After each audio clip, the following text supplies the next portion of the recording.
কুষ্টিয়া থেকে গ্রেফতার হয়েছিলেন রাজধানীর উত্তরা পূর্ব থানার সাবেক ওসি শাহ আলম। হত্যা মামলার এই আসামি গ্রেফতারের একদিন পর পালিয়েছিলেন পূর্ব থানা থেকে।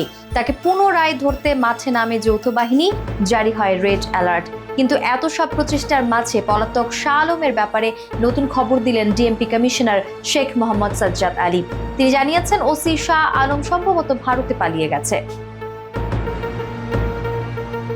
21 জানুয়ারি দুপুরে বাংলাদেশ ক্রাইম রিপোর্টার্স অ্যাসোসিয়েশনের নবনির্বাচিত কার্যনির্বাহী কমিটির নেতৃবৃন্দের সঙ্গে অনুষ্ঠিত মতবিনিময় সভায় এক প্রশ্নের জবাবে কথা বলেন তিনি।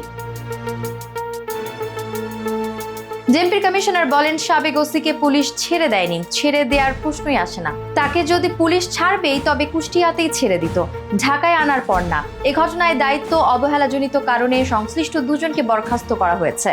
তিনি আরো বলেন, পালানো ওসিকে এখনো গ্রেফতার করা সম্ভব হয়নি, সম্ভবত তিনি ইন্ডিয়া বা পাশের দেশে পালিয়ে গেছেন।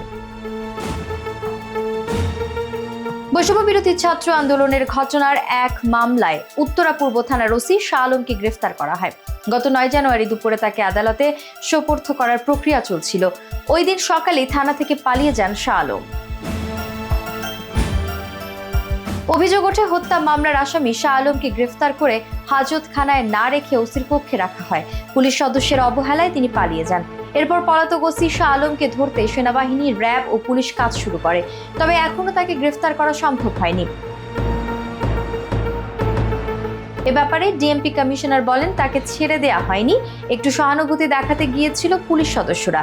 হাজতখানায় না ঢুকিয়ে একজন পুলিশ অফিসারের রুমে রাখা হয়। হাজতে থাকলে হয়তো পালাতে পারতো না। একজন সাব ইন্সপেক্টরের দায়িত্বে রাখা হয়েছিল, সেখানে সে হয়তো কেয়ারলেস হয়েছিল। এর ফাঁকে ওই সাবেক ওসি পালিয়ে গেছে।